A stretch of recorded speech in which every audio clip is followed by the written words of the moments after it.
dan mertuanya, Jayadewata Sang Pamanarasa, yang berkuasa atas pelabuhan Muara Jati Singhapura, kemudian memegang peranan penting dalam periode perkembangan Islam selanjutnya. Hal ini ditandai dengan peristiwa kunjungan muhibah yang dipimpin oleh Laksamana Ma Cheng Ho atau yang disebut Haji Muhammad Sams, keturunan Sayyid Ajal Samsudin Umar, yaitu gubernur Yunan dari Wangsa Yuan di Tiongkok. Laksamana Cheng Ho berkunjung atas nama Kaisar Wangsa Ming Tiongkok yang diterima dengan baik oleh Ki Gedeng Tapa di Muara Jati Cirebon pada tahun 1338 Saka atau diperkirakan sama dengan tahun 1416 Masehi. Termasuk di dalamnya yang turut menumpang pada armada Cheng Ho adalah seorang guru agama Islam bernama Syekh Kuro dengan para pendampingnya. Konon, masa pelayaran armada Muslim Laksamana Cheng Ho berlangsung dari tahun 1405 sampai tahun 1433 Masehi. Tercatat oleh juru tulisnya yang bernama Ma Huan bahwa selama 7 kali pengarungan armadanya selalu mengunjungi Pulau Jawa dalam setiap rute pelayarannya. Maka bisa dipastikan jika setiap kunjungan armada Laksamana Cheng Ho di Tatar Sunda itu melalui pelabuhan Cirebon, yaitu wilayah kekuasaannya Kemaharajaan Sunda Galuh Bersatu yang diperintah Mahaprabu Niskala Wastu Kancana dari tahun 1348 sampai 1475 Masehi. Sedangkan kala itu Sunda dan Galuh masing-masing tengah dipimpin oleh para putranya, yaitu Haliwungan Susuk Tunggal berkuasa di Sunda Pakuan sebelah baratnya Citarum, dan Dewa Niskala Ningrat Kancana di Galuh Kawali, yaitu wilayah bagian timur Sungai Citarum. Demikian juga penguasa di pelabuhan Cirebon yang tampak tengah menjadi titik fokus pengembangan pada masa itu juga dipimpin oleh Ki Gedeng Kasmaya Giri Dewata selaku sepupu dan kakak iparnya Niskala Wastu Kancana, yang juga dilanjutkan oleh para putra serta keturunan Ki Gedeng Kasmaya dan Niskala Wastu Kancana itu sendiri. Maka mustahil ada satupun peristiwa-peristiwa yang luput dari persetujuan Niskala Wastu Kancana, sebab Niskala Wastu Kancana itu berstatus sebagai Maharaja Konfederasi Sunda Galuh Bersatu, yaitu pemerintah pusat yang menentukan kebijakan umum kemaharajaannya. Setiap armada kapal yang bersandar serta kedatangan para dai agama, pembangunan pusat-pusat pendidikan Islam, pembangunan masjid dan mercusuar, serta tentu saja kerjasama ekonomi yang erat dengan pemerintahan Kaisar Ming menunjukkan bahwa pendekatan Islamic grassroots policy yang dikembangkan Tiongkok pada masa tersebut dapat diterima dengan baik oleh Maharaja dan masyarakat Sunda.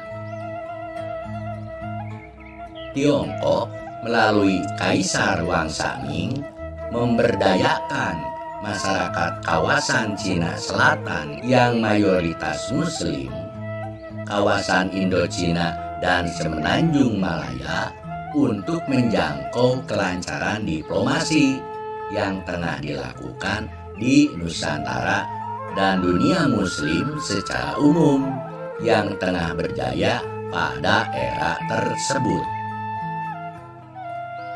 Dan Prabu Jayadewata selaku putra mahkota Sunda Galuh tengah diproyeksikan untuk menggantikan kakeknya. Tentu sangat leluasa untuk melakukan eksplorasi dan pergerakan intelektual dan konsolidasi kewilayahannya. Apalagi ayah dan uahnya sendiri masih lengkap berkuasa untuk mengorganisir kawasan pada masa tersebut.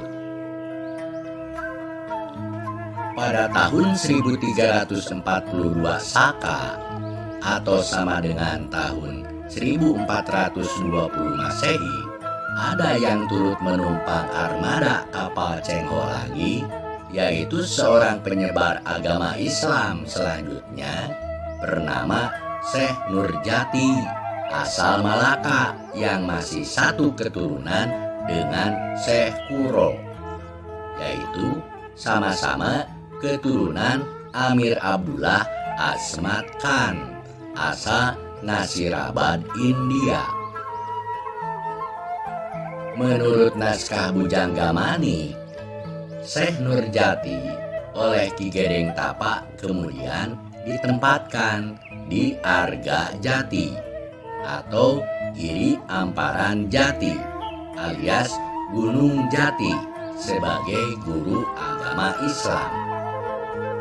Sehingga Syekh Nurjati dikenal juga dengan julukan Sunan Gunung Jati yang pertama.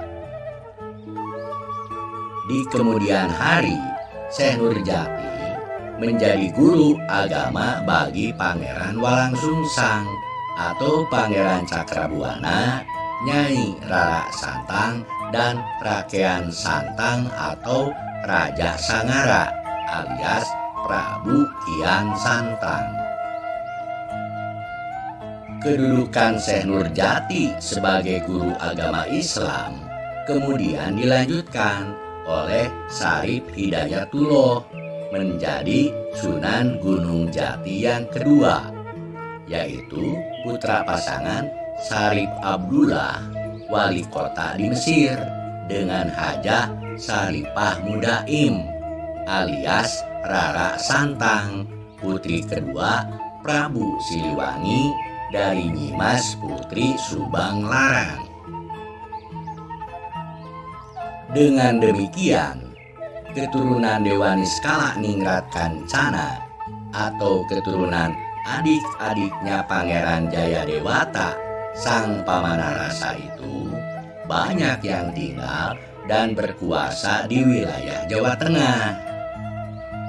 Di antaranya Raden Banyak Sasra tinggal di Kadipaten Pasir Luhur, Raden Banyak Kumara berkuasa di Kadipaten Kaleng, dan Raden Ayu Ngaisah atau Aisyah tinggal di Banyumas.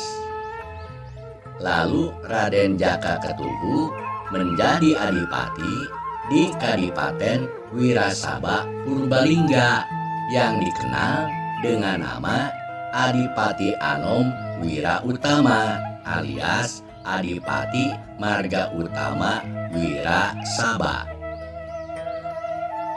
Jadi jelas bahwa para penyebar Islam di Jabar, Banten, dan DKI Jakarta sampai ke Jawa Tengah itu, bahkan Wali Susuhunan Cirebon pun adalah keturunan serta masih para saudaranya Mahaprabu Jayadewata sang pamanah rasa yang menjadi Prabu Siliwangi Sri Baduga Maharaja Pajajaran.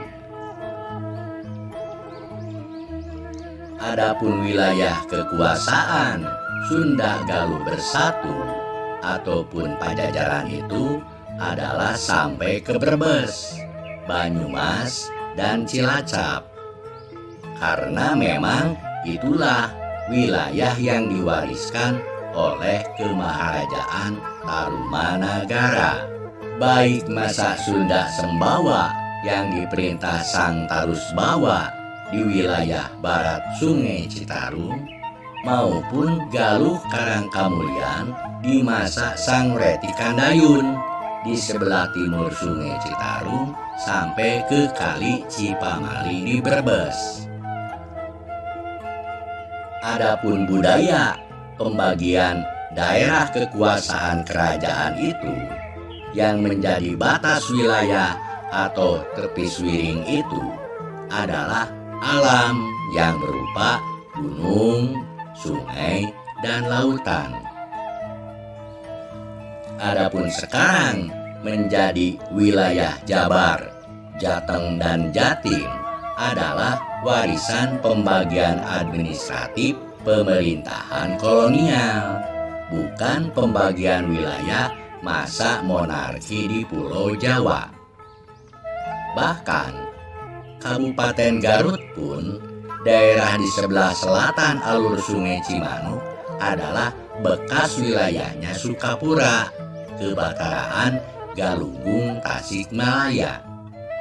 Sedangkan sebelah utaranya alur Sungai Cimanuk adalah bekas wilayah kerajaan Timbanganten, Balubur Limbangan, dan Cangkuang yang merupakan bagian dari kerajaan Parakan Muncang pada masa kekuasaan Prabu Gesan Ulun Sumedang Larang. Pembahasan wilayah kerajaan-kerajaan daerah sebagai daerah kekuasaan Prabu Gesan Ulun Sumedang Larang ini nanti akan dibahas dalam era kekuasaan Pajajaran yang meruntag oleh Kesultanan Banten, Cirebon yang dibantu oleh Kesultanan Demak.